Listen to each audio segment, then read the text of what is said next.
Welcome back to the Dungeon Master's Block, the place where we come to talk about the Dungeon Master, the most important person in the game, the only person capable of playing God, killing characters, and lowering the egos of all other people at the table. I'm one of your hosts, Dungeon Master Mitch. And I'm DM Neal, aka Joke Maniac.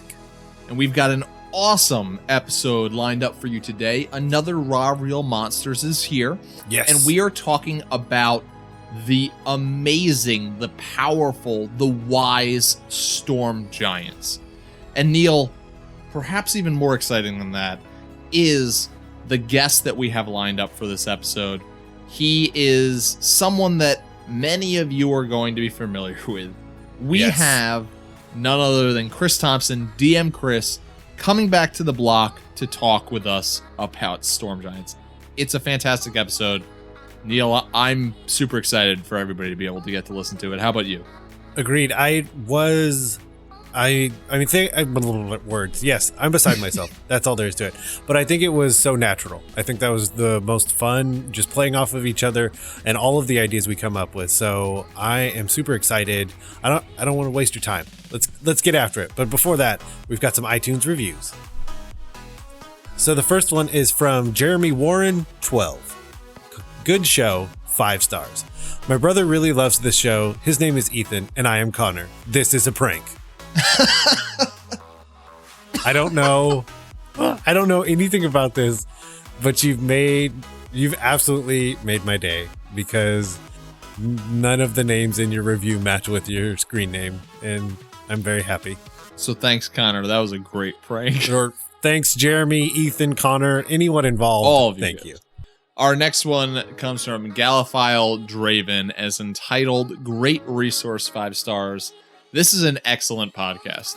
I haven't ran a campaign in over 20 years, started out in 1st edition, and this podcast has inspired me to open up the books again and introduce D&D to my kids. Thanks again. That's awesome. Thank you for that review. I have this amazing image of my head of you breaking out those 1st edition books from your shelf, opening it up, and just blowing the dust off of them before you start another adventure with your kids. That's fantastic. Oh, that's great. Kids, you want to learn Common Core math? How about THAC0? Have a seat. Yep. With that, we're going to go to our next review from Nuker Wolf, entitled Caught Up, Starting Over, 5 stars. I started listening in mid-June and finally caught up while listening as I drove. As a delivery driver, I do a lot of driving. These guys give great advice worth listening to again and again. If I were to give advice to people, I would first say make sure to tip your pizza delivery driver, and second would be listen to this podcast if you plan on DMing. Zim the Goblin. So thank you, Zim, aka Nuker Wolf, for that awesome review and for your own awesome advice. Great advice. Fantastic advice. And with that, let's spare no more time and let's head over to the meat. I'm starving. We ain't had nothing but maggoty bread for 3 stinking days. Why can't we have some meats? Looks like meat's back on the menu, boys. Welcome to this segment of the meat. We are talking Storm Giants today, but maybe even more exciting than that is our guest for today. He's returning, although he's not returning as a returning guest, because he used to be a host on this show. Chris Thompson, aka DM Chris, is back here on the Dungeon Master's Block with us. Chris, welcome back. Man, it's really good to be here. Yes. I'm super glad that I'm not a guest, but I am a guest. I'm not sure exactly how that works, but well, you're not a returning guest. Oh, yeah, but now you true. are a guest. You have both. You have transcended hosthood into guesthood. Am I like the storm giant? We open the doors guests? for you, and yeah, the transcending is mainly just not having to edit it, I think. Well, that's true. That could be it. Yeah, yeah. I want to transcend. Man, it's been far too long. Chris, we were talking about this off air, but it's been since episode 100. That's when you gave the goodbye speech, of which many of our listeners wrote in and were pretty upset about. Yeah. But we were talking and we were like, okay, so now this is episode 173 that you're on right now, but it's been longer than 73 episodes because we had that transition to doing going from every week shows to every other week. So it's been a while since Yeah, it's you've been a little over on, 2 it's years. Nice to have you back. Yeah, Woo. it's good to be back. I love it. That's not okay. Not okay. I think I'm talking to the two people that can make that happen. Okay. Differently. Well, you I know? think the listeners would be okay if we just slyly had you be a guest on more episodes so that basically you were a host again, but like maybe you didn't realize that. You're like, they're just having me guest a lot. This is the beginning of the end. No, I'm just kidding. I like it. Yeah. What have you been up to? 2 years. Oh man. 2 years ago, let's see, I was in grad school still, which I am no longer a part of. Thank goodness. Glad that's done and over with. I didn't have a child. I have a child now. I lived in West Michigan. I now live in Southwest Chicago. So there's quite a few things that have changed personally over the past 2 years. Yeah. You graduated, right? Your presentation was just like, I'm not doing that anymore.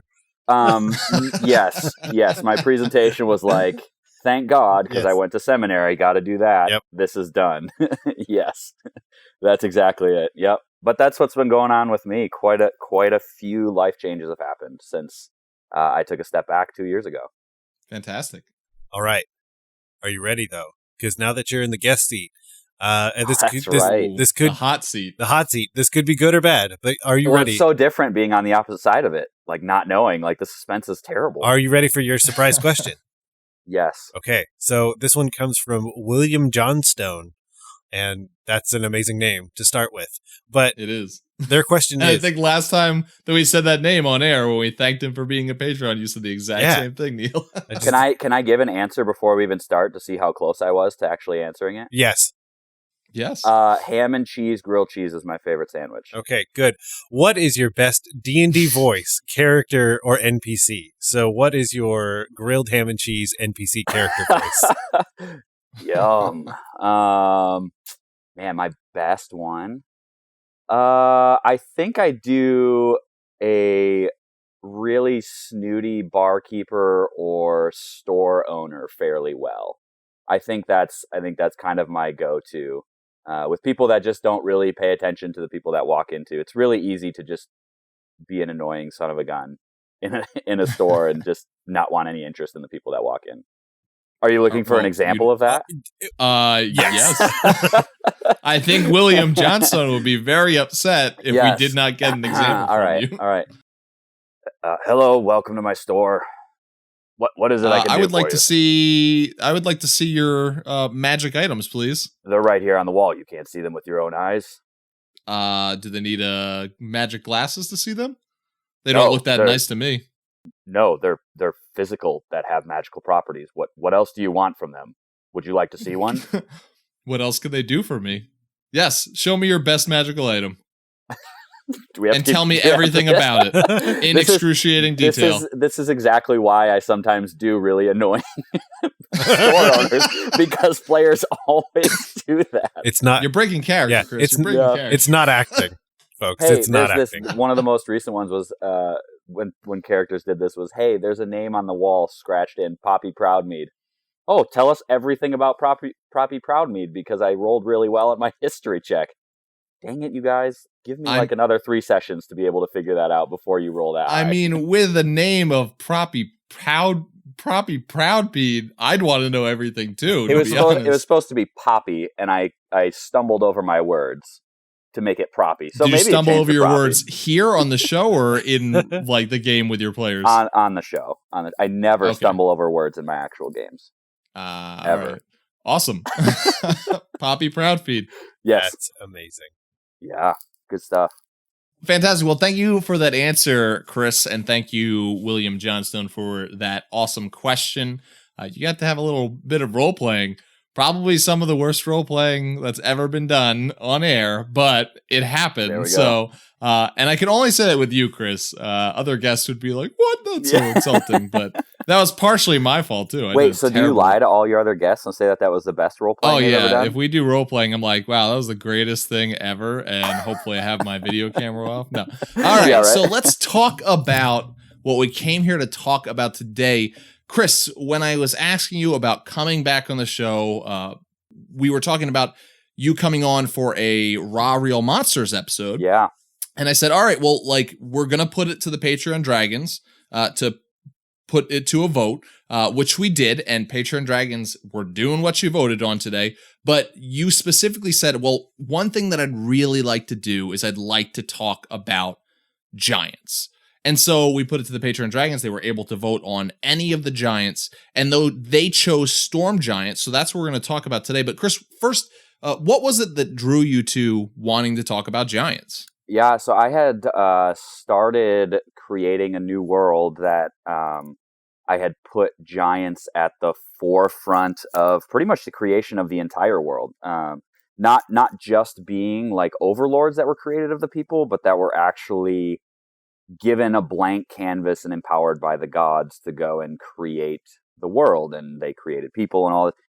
And I was just fascinated, especially after Volo's guide came out, of all of the history of the giants that you could work into a fantasy setting, because there's no shortage of things that you can just straight up use if you have a homebrew world, or that you can take and tweak in many ways. And so that was what really got me interested in wanting to talk about them, because I was just learning so much.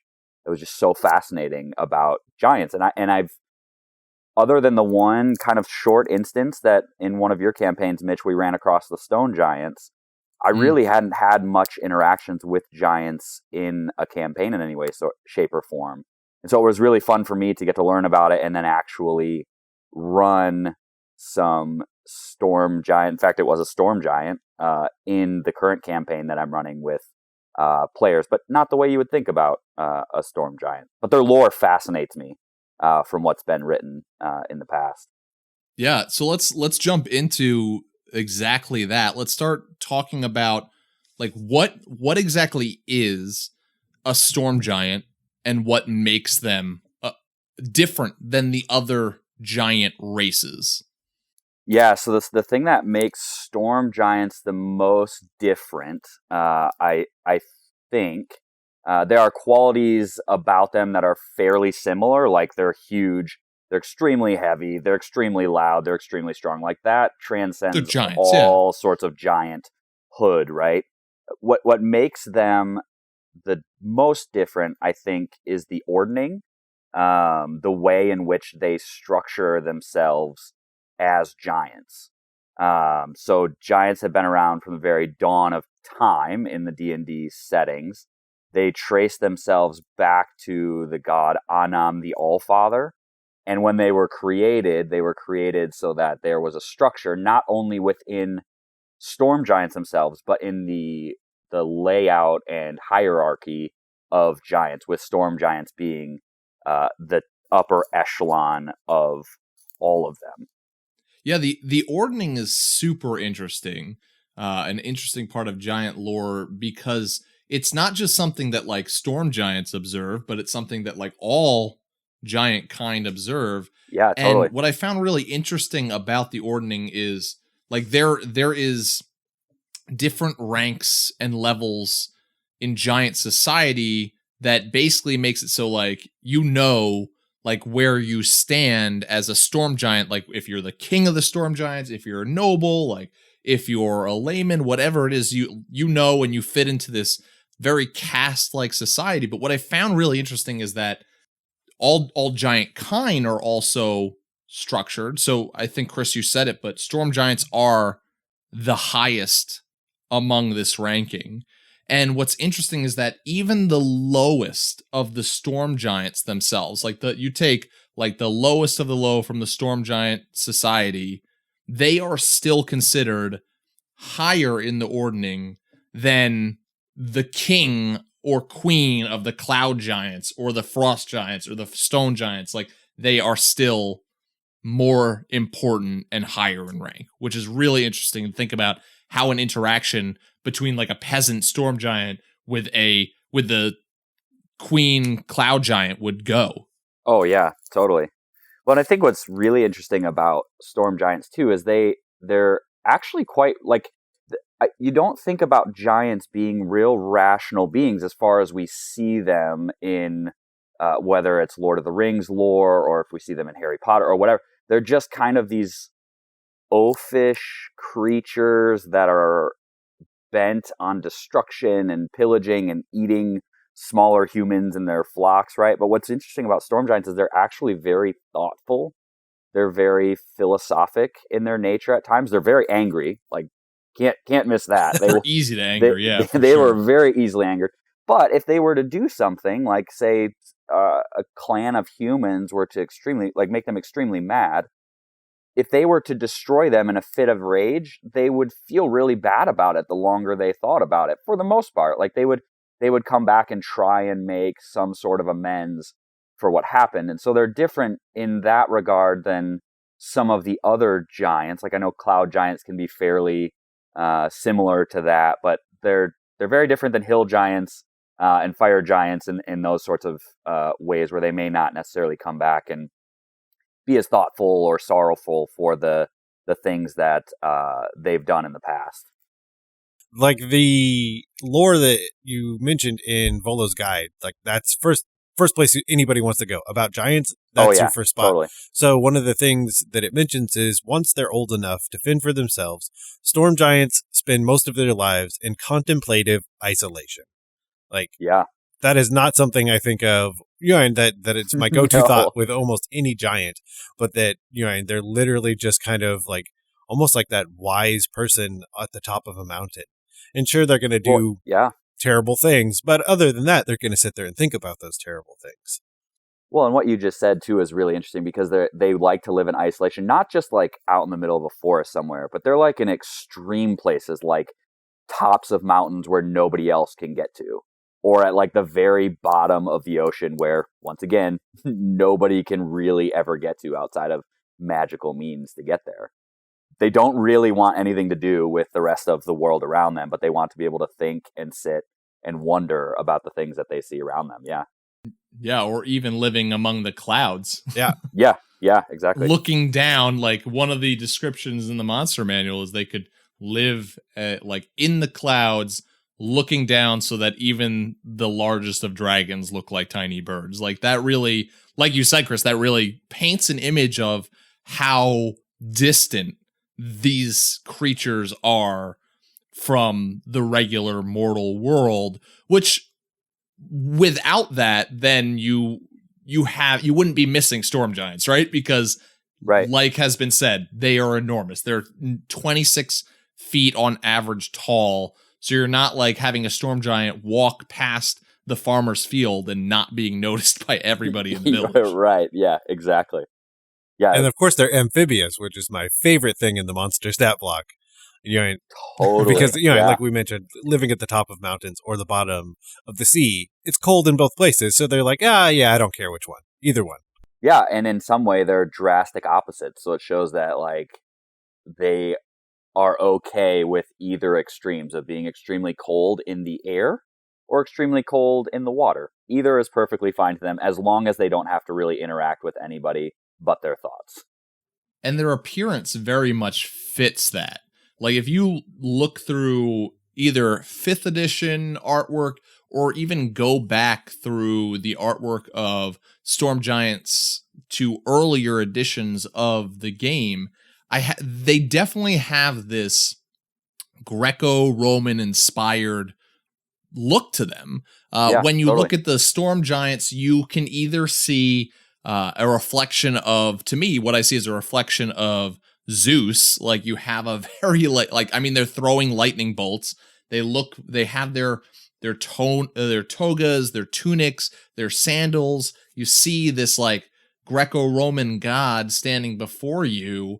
Or if you have an image where they are underwater, they look very Poseidon-like in their appearance just because of the environment they're in, which really, really speaks to some of the other lore surrounding that. Sometimes people will even worship storm giants and their mighty power as gods or lesser gods and make that mistake because of their presence and their power. Yeah, I think you're exactly right, Mitch. And I think what I like, going off of the fact that you said Poseidon and Zeus, like they're kind of known for being able to interact with the elements quite a bit. Like there's a ton of lore around the way that some of the storm giants become immortal is by like bonding themselves in some way, shape, or form. Not a ton of information is given, but with the elements to prolong their lives, even potentially becoming immortal in some sense. In human terms, 600 to 800 years is already basically immortal. But to prolong that by double or triple that, like that's an extremely long time because of their work that they've done with the elements. Yeah, and to have a giant living so long that you are placing in a around a city, maybe they're on a mountaintop that the people worship, like that would only strengthen their belief. The long age, especially if it's, like you said, if they're using some means to prolong their life, like, well, the thing doesn't die. Of course it's a god. Like, of course we should worship it because my father worshipped it and his father's father worshipped it and his father's father worshipped it. It's been there for forever. Yeah. Of course it's a god. Yeah. And I think what's really cool about the storm giants too, I mean, we kind of to circle back to the ordning and to tie it in with the elements a little bit here, they have a way of telling what storm giant is higher, if they ever come across each other, which storm giant is higher in the hierarchy as well, called the ordning of omens, which is so interesting to me to think about that moment. If you're like this innocent bystander who sees two storm giants meeting each other, like good luck surviving that, because it's kind of can be minuscule things. It can also be really massive natural things happening around you that you may not make it out of, which is so interesting, the possibilities that there is to that for role playing. It's like so epic. Yeah. I hate to bring this up because I hate this scene and I am not a fan of the movie, but it almost reminds me of the storm giants fighting in the Hobbit movie, which they are nothing like storm giants here. In fact, the only reason they're like really said to be storm giants is because it's in the middle of a storm. They're rock elementals, but it like that description that you just gave, Chris, does kind of remind me of that scene. It made me think of like almost like this really interesting anime scene where, because those, the one you bring up, they're actually fighting each other. I love the idea that they're just staring each other down and these natural phenomenon are going on around them, like determining it. Because it talks about like the wheeling flight of birds, like the shapes of clouds or like other things where they're just like standing there, like their hair just flying in the wind. And how Super Saiyan is Super Saiyan for you is the I think we're all having the same thought. Yeah, they are, but they're not like screaming like Goku would be screaming to power up. It's like a silent power up, and the elements are just going wild around for 4 episodes straight. That's all that it is. Oh man, and that's really interesting though too, because to me it adds to thinking about a crazy storm that's happening, that like this town of people is like, I've never seen do you see that storm on the horizon? Is that coming towards us? I've never seen such a violent storm in my life. In fact, there's something about it that almost seems magical. And rather than it being just this crazy violent storm, it could just be 2 storm giants meeting far off, but they're seeing it and they're having no idea what the heck exactly is going on. And there's this distant meeting going on that these townspeople are like observing. Well, the other thing is that, talking about them wanting to live these solitary lives, but meetings would happen because they're drawn, going back to the elements and everything like that, they're drawn to places where the elemental planes and the material planes are thinner.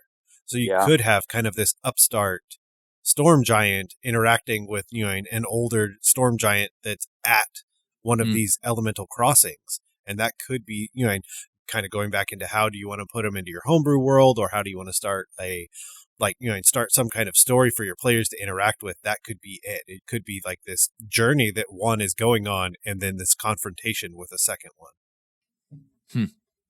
So one of my favorite aspects of the lore of storm giants, Chris, you already in your initial description talked about like how they're wise, like they're different from some of the other giant races because they have this wisdom about them. They're more civilized in many ways. In fact, we get this idea that's painted for us that they can even be really nice to run into by adventurers, because unless like you insult them and anger them, they can be very kind and even help you in your journey. But one of the ways that I think they can always be an awesome help to PCs and gives the DM inspiration is that they are known as seers, and they observe both the sky and the ocean for signs and omens of future events. And they have this, like, you just imagine these solitary storm giants living off by themselves, and all they do all day is they just observe nature and the elements for what is to come in the future. And then when they have those meetings that we just talked about, they will exchange like notes, and so they can have this greater understanding. But these creatures living their own lives by themselves, constantly seeing omens in the skies and in the waters, like that to me is so interesting and really just gets my brain like running with inspiration on how to use these things in a world. Oh, totally. Yeah, like I think about I mean, just to take it one step further, we always like to say that we hope that we learn from history, right? Like how many storm giants have seen this sort of storm before, and they're like, oh man, we totally, like, it's almost a different way of keeping history. Could be like, maybe storm giants keep history based off of natural phenomenon that has happened, rather than like writing down, well, Billy did this thing in 1954, right, that we're going to come back and look at. They talk about the storm from the 1st century or something, and everything kind of formulates out of that, what the ramifications were. Or they can predict, like, because we've known what this storm did back in the 1st century, this looks very similar to that. Something along those same lines is going to happen. We need to pay attention to that. And if other giants have seen that to corroborate that story, that just adds a whole nother element of these wise council of giants that are getting together to talk about this, that humanity, if they're let in on this little glimpse, should probably pay attention to in the world, because they're probably not wrong that these things are going to transpire because of that. And I was wondering, how does that affect the mentality and how a DM can role play a storm giant with this idea that they are not only getting glimpses of future events, so that when disasters and the fall of mankind's empires happen and kings get slain, and these things in the future that they are seeing glimpses of, they're not shocked by them when they happen, because they've been like, no, we've read that in the signs. We knew of the coming of this. But also, like you were saying, Chris, this is an ancient race, and a race that really values wisdom. So I have to imagine that, like, when storm giants are together, they probably tell stories of history as well as the future. And so they have probably this deep knowledge of what has happened in the world for so many years into the past. And so I almost think of it as having this almost to a lesser degree, but Dr. Manhattan style to the way that they view like mankind and other mortal races and the calamities that are happening in the world. It's almost just like, but this doesn't concern me. This is the way the world works. Not in like we are, once again, storm giants are good. They're not evil, but almost like this. Yeah, but that's just how things are. And they may help if you can go to them directly, and they may help you with wisdom, but they're not jumping down from their clouds and their mountains all the time to fix the problems of the little races. I think the other thing to do with that, especially in terms of like kind of how to role play a storm giant, or rather how I would play a storm giant, is with that contemplative isolation. Whatever their personality is, I think it's going to be very defined for them and very rigid, because they're not really getting input from others on how to be. So then they sit with their thoughts and they become who they're gonna be. And it could be very different because of, the life experiences that they've had, but then they sit with those same life experiences for 100 years before they start interacting with your players. So whatever whatever personality they have, I would probably keep it very rigid, because they've defined it so well on their own.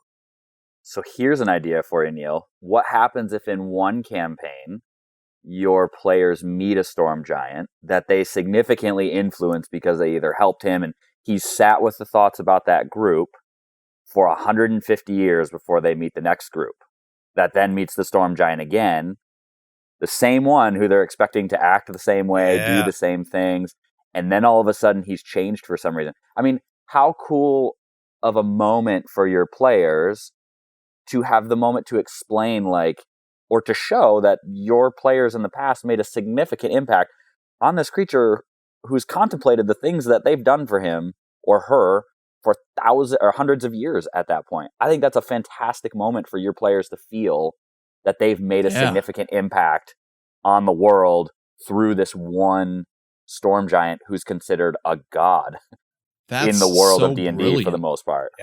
Yeah, to have the storm giant literally, you're interacting with this storm giant and have this small bit of dialogue where he explains why he is more involved and more now trying to help the little races, and he says something along the lines of it all began with some friends that I made, and just to rattle off a couple quick names. And your current PCs may not have any clue who these people are, and may have no way to be let's talk more about this. And it's just going to be this passing line. But to have the players sit there and to hear something like that, Chris, that's I think that almost always just really gets people excited to be you're paying homage to a previous character that I had and the choices that I made. Because I think it's one thing to have a sword that a player 50 years later in a different campaign comes across that their player used in the past. I think that's really cool, right? It's a cool cameo moment for this item that a previous campaign had. But then to take it up another level and to say you've influenced what everybody considers to be an immortal storm giant god is pretty stinking cool. For any I get chills just thinking about it. Man, that would be sweet if that could happen someday. That I've made such an impact on a world.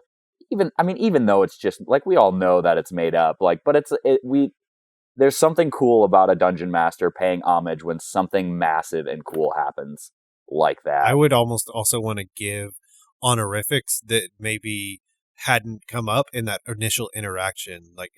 Obviously I'm going to talk about the dwarf of the party because I am. And so, but let's say, the storm giant meeting them the next time refers to it as Khadgar the Brave rather than, just Khadgar or anything like that. Khadgar Stonecleaver instead of that or whatever it is. Yeah. Yeah. And then to cut his meat, he pulls out a sword that to him is a little knife. And it's the sword of Khadgar, and he tells the story about how Khadgar was buried in a tomb, but it's been a long time, and that tomb had been forgotten, and he wanted a piece to remember his old friend by. There's so many little things you could drop in that I think, that would be so powerful.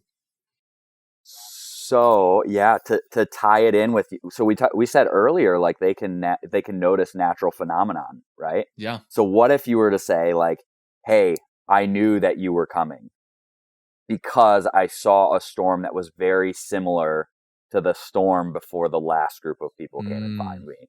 Let me tell you about that.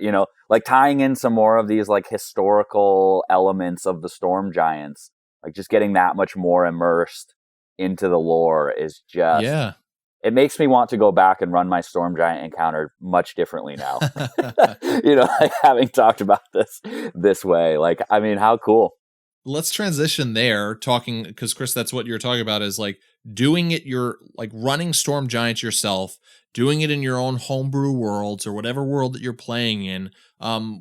As DMs, as we've just talked through a lot of this lore that is built into the D&D worlds, let's talk about Storm Giants in our own homebrew worlds. Is there anything that you can take from this that you would either change or maybe add to the lore of Storm Giants when putting them into your homebrew worlds? Yeah, for me, there was one that I was thinking about. I hadn't really ever considered adding a Storm Giant to the water. But there's a place in the world that I've created where there's a bay that's walled off by a giant gray wall at one end. And so part of me is wondering, like, okay, how could I put a Storm Giant at the bottom of this bay in some way, shape, or form that nobody really knows about, but there's some like super ancient lore about the fact that the Storm Giant is down there. And as I was thinking about this, I came across what's called an eddy. Have you guys ever heard of these out in the oceans? So think about like a whirlpool, but think about it in terms of like 100 miles across. There's these things called eddies out in the ocean, which have obviously not the destructive force of, but the what the article I was reading said had mathematical equivalents of a black hole. So they operate very similarly in the under portions of the water, like below the surface of the water. And so they're like where currents meet. If I'm getting it right, if not, it's just going to be a really cool thing in this homebrew world, right? It's like this underwater where currents meet and start to form all of these different patterns. And scientists have said, like, there's water in that whirlpool, that eddy, that has moved like large amounts and has been in there for years as these things exist and move. And so it's like, what if we had at the bottom of this bay this Storm Giant that's creating this kind of whirlpool in the middle of it? People just know it as this whirlpool that nobody goes into, but it could be a moment where your players are like, man, I want to go and explore that, and they get the opportunity to meet this storm giant who's in charge of, or who's the reason why this 50-mile across whirlpool exists in the middle of this bay or somewhere way out in the middle of the ocean, right? It's kind of a way of like, hey, leave me alone. I don't want anybody to find me because it'll destroy you if you go in there. But then you get to the bottom and there's a Storm Giant if you survive, and now you have this conversation with the Storm Giant who no one else has ever had the opportunity to chat with because they've never survived the water or the whirlpool far enough to be able to have that conversation with them. That's sweet. That was one thing I was thinking about. That is awesome. And now we get to go learn about eddies. Yeah.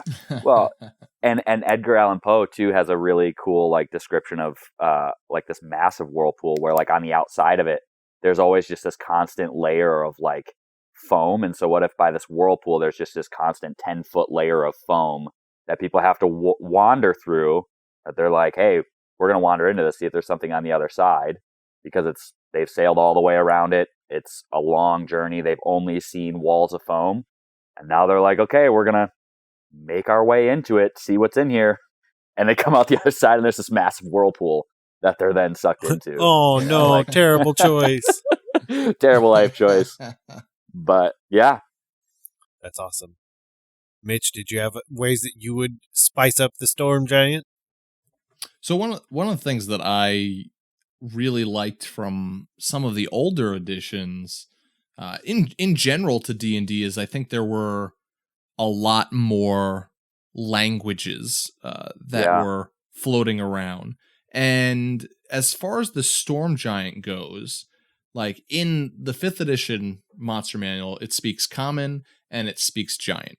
And I think you can make a really good case of they might even speak more languages that make them even more accessible just because of their search for wisdom. And I mean, you they could be speaking with other creatures of the world to learn more. But I think you could also go the other way on that and have the storm giants, because of their solitary living, that they, over time, if they knew the language of the little people, of the common language, of even the common giant language, that maybe they have forgotten that. In older editions, there was a specific storm giant language, and maybe in your own homebrew world, you could literally have these storm giants have forgotten all but their ancient tongue, that now the only people that they can really speak to is if they do run into another storm giant. Which then begs the question of, well, if my PCs run into these giants, how do I interact with them? And is there a way for me to learn this ancient language that now only these storm giants speak? Which to me, I find very, very interesting and adds a whole nother level of depth to them. Yeah, and I don't often. There was one time where I've thought about leaving a character, and it was in the Voyage of the Unending Sea. Mitch was with Sanjin, like taking the place, and like, this isn't my character dying. Like, I'm physically having this choice to leave this character, right? And so if I was presented with that moment of like, wow, I'm potentially having the opportunity to speak with a giant who nobody has understood the language for the longest time. Maybe now this is a moment for me to become a linguist or go and get some training to come back. And it could be this like homage to this character later. Like, now we have a storm giant language because a player decided to leave their character behind to study the language of this long forgotten giant. And it may not be a moment where anything is able to come in the initial interaction with that storm giant because we can't communicate with him.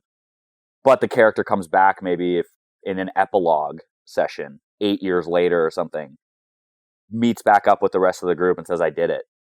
True. Yeah. Or even language, to have that be the epilogue is, well, okay, what do your characters want to do to end this adventure off? What is the post-adventure story? Well, my character would want to go back to that storm giant that we couldn't really communicate with, but I want to go, and as long as he will allow me or she will allow me, I want to stay with them and learn from them and see if I can, like that could be a mid-campaign thing, which I think, if done right, really adds power to that, Chris, like you were saying, to have a player say, my character steps away from the adventure.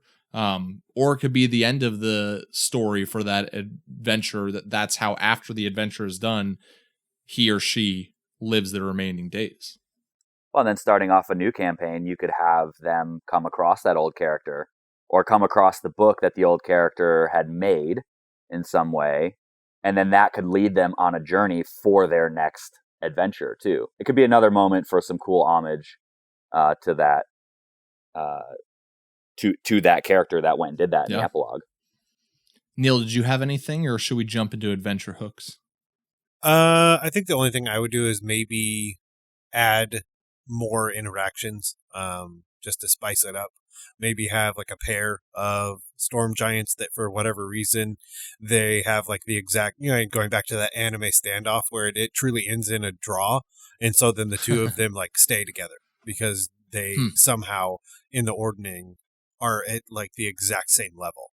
So then, and then having this really, and I would also want some sort of hilarious relationship where they constantly are battling each other, small things, but oh, well, you did 3, well, I did 4, and that kind of thing all the time. Because their whole relationship is them trying to constantly prove who's higher in the ordning.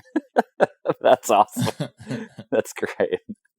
So we've kind of been like already doing this to an extent, but is there any specific adventure hooks that, with the idea of storm giants, that you guys had while talking about the lore and what storm giants are, that you're like, man, this would be a great way to start an adventure or start a campaign using a storm giant, or even just start a middle of the campaign adventure? Yeah. I think one for me is like, if you're traveling past a mountain, let's say, and all of a sudden a storm giant comes tumbling down out of the mountain and lands in front of your group dead. but not just dead from old age, but is like mauled in some way, shape, or form, extremely disfigured, whatever it is, and your players are the ones that witness this.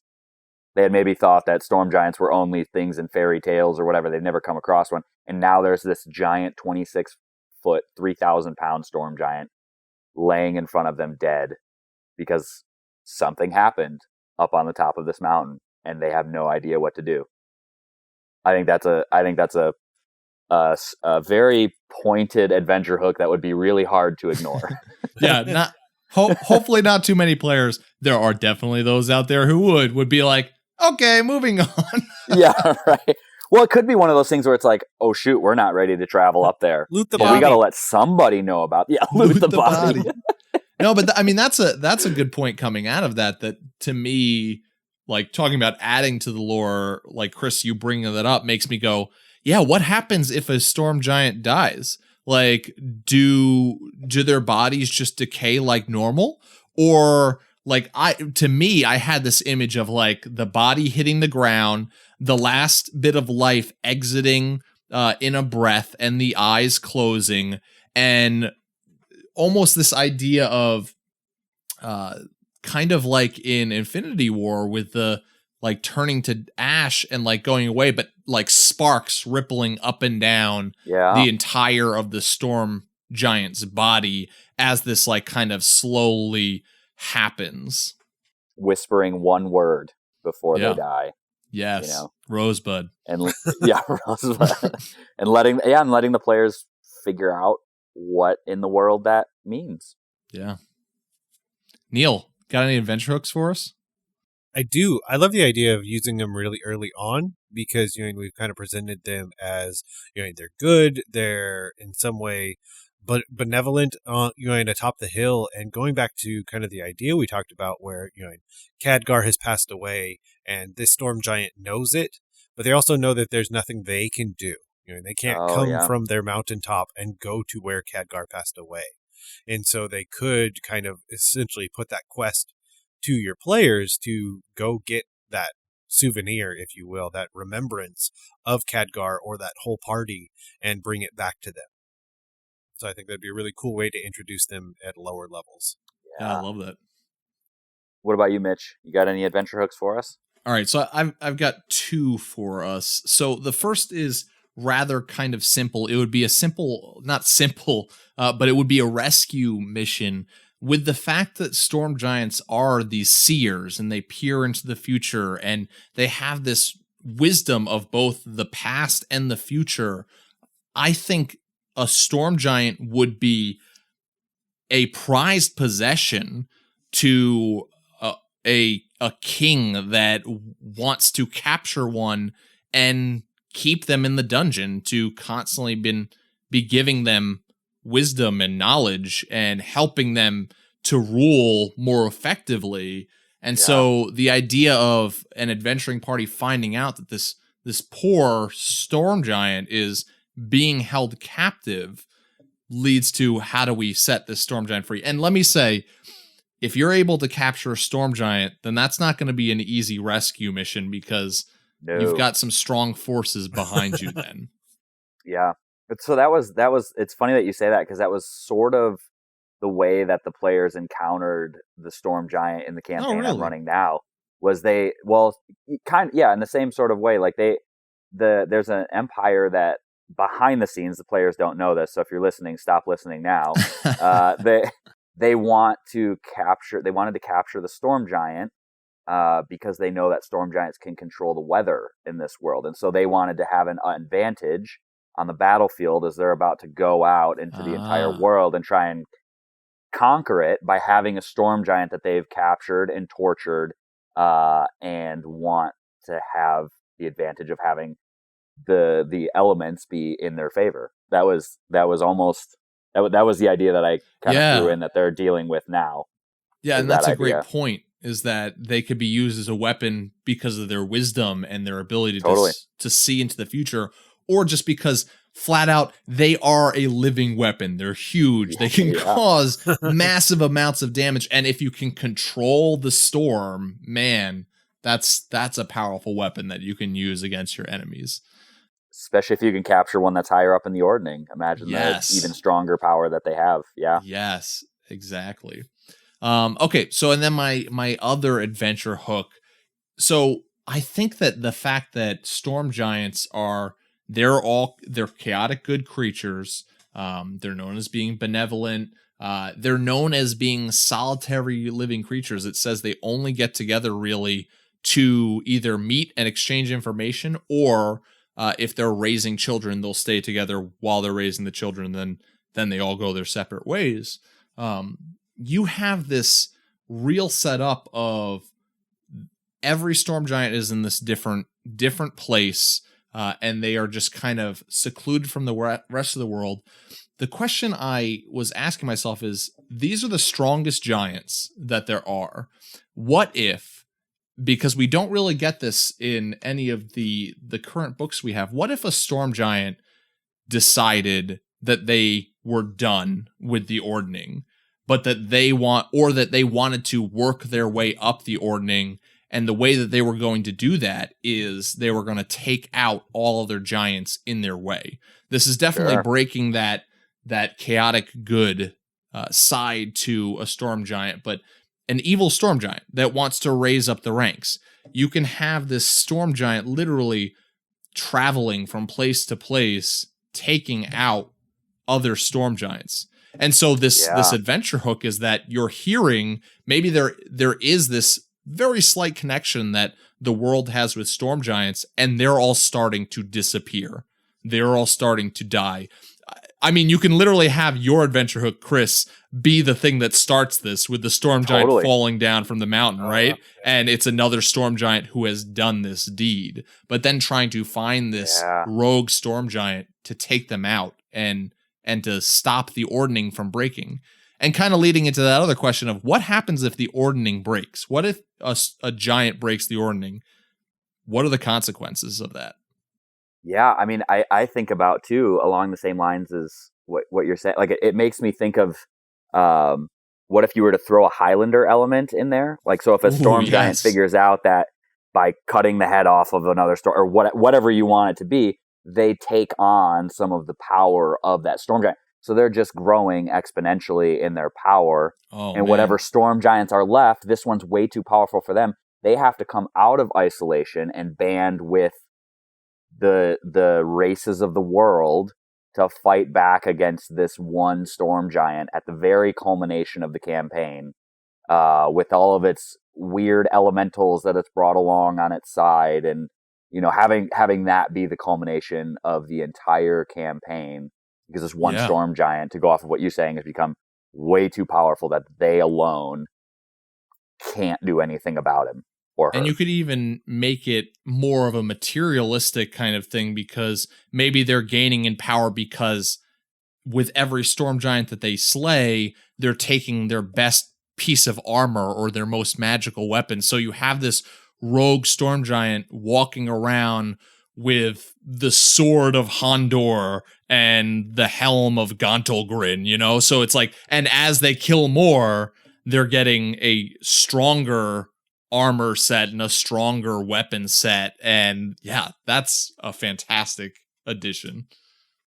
It's terrifying. It's great when we can play off of each other's adventure hooks and just keep it going. That's the beauty of talking with other DMs who aren't your players in a group. Amen. You actually have people to bounce ideas off of.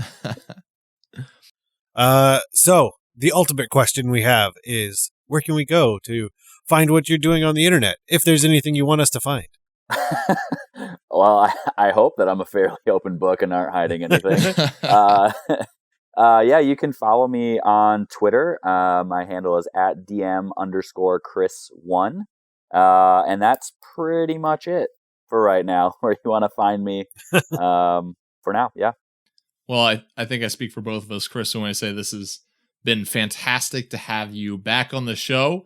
It's a little bittersweet because it's for this Raw Real Monsters episode and not an ordinary thing.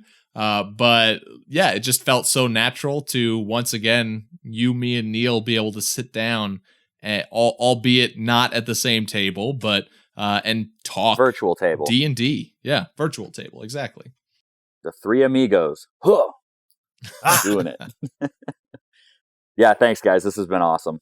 So, Chris, we're going to be heading to the mailbag of holding. So you want to take us away to there? Yeah, I would be honored. And now, everybody, let's head to the mailbag of holding. But they have been asking for their mail on a daily basis. It's all they're talking about up there. That darling. right there is the mail. Now let's talk about the mail. Can we talk about the mail, please, Mac? I'm dying to talk about the mail with you all day, okay? Welcome back to another segment of the Mailbag of Holding, where we talk about ideas, stories, and questions from you, the listener, that you have sent to us via the email and somehow via time travel, because we have another future DM. And this Had time one last week. Have one this week. Yeah, this time it is future DM Mike. And they sent in, saying, thanks for the podcast. They've already got a plethora of ideas from 15 episodes in. And the campaign that they want to start is a new frontier, sending people out that are adventurers, ex-cons, whatever. But the person leading their nation wants these people to go out and figure out why others have gone and they're missing. But the big question that they have is, with this new land with goblins and orcs and trolls, no one speaks the language of the adventurers. And kind of the question to us is, would you do that? Or would you kind of scrap that idea so that communication is a non-issue? And if you didn't scrap it, how would you have your characters interact with basically not being able to just use their words? I know my immediate go-to is no. I would totally, with the idea of a new frontier, I would not have them speak common. And I would, because that, and that definitely adds to that feel. Like, this is new, foreign, I guess is possibly even feels alien. And so having the inability to communicate naturally would be one thing I would go towards. Yeah, I 100% agree. Like, these people speak common, but their common is not your common. Their common is their common. Your common is your common. You're not going to speak the same language. Maybe there's a storyline in there where you can find a group of people that speak your language, and then the question is, how did these people speak our language? There's some history here, but in general, I think if you're going for that new frontier style campaign, that's really a big, important aspect of it. You're going to have no mapped out, like, areas. Nope. You're going into it. You can have that be a fantastic... There was some episode way long ago where we talked about giving your PCs the ability to say, if you would like to, you could be the first to map out this new land. Yep. Great time to do it.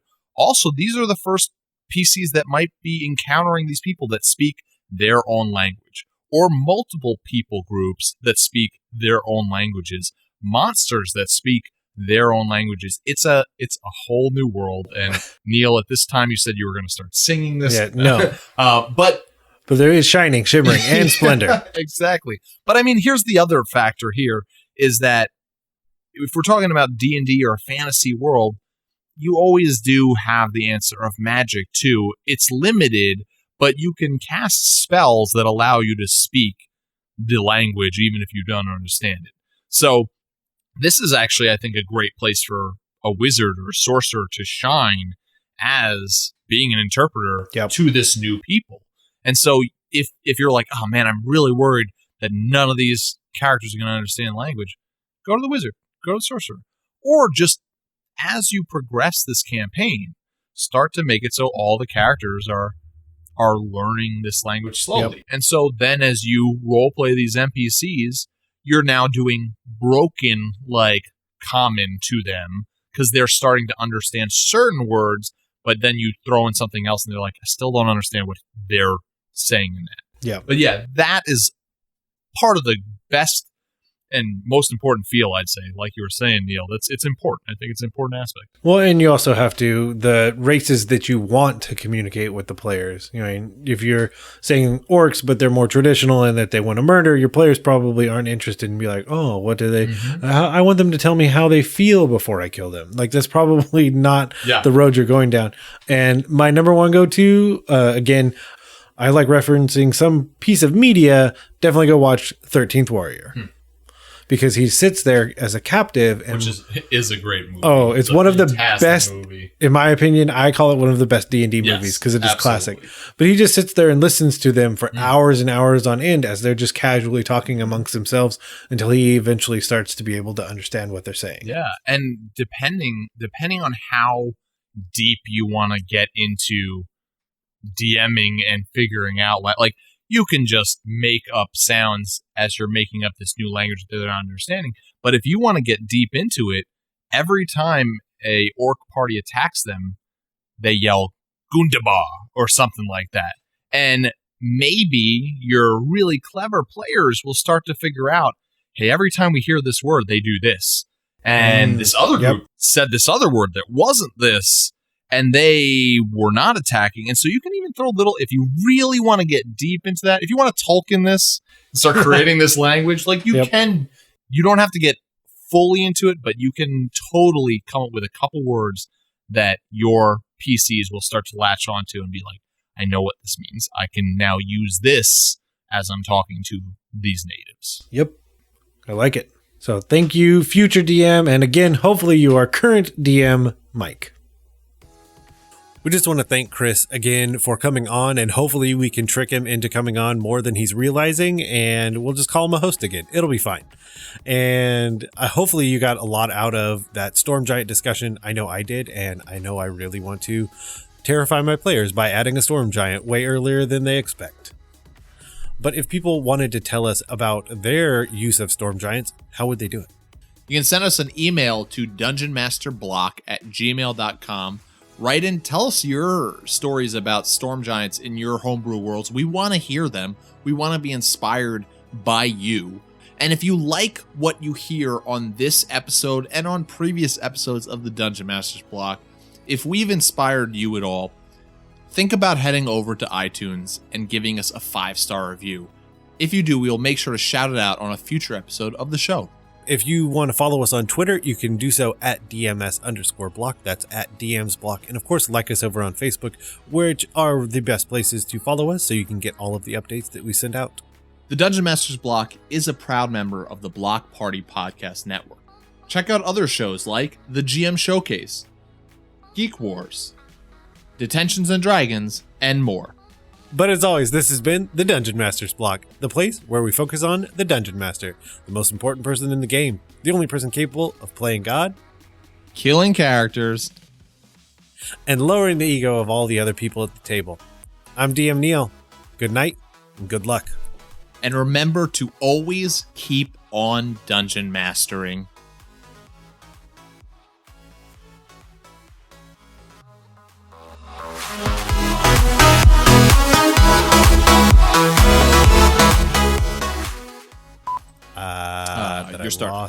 That I lost the picture. Come on. Get in the box.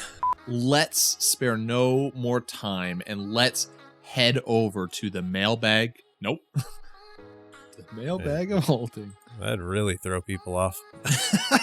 Right? It's like a Here's the 20-minute episode.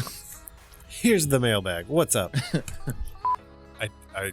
Fantastic. Well, thank you. Or you want to say that? No, Neal? I didn't know how to get out. I didn't know how to get out of here. I know. That's what I was sensing. And what is... Neal, were you going to say something? No, go ahead. You sure? Yes. Were you going to say something? No, get out of Okay. here.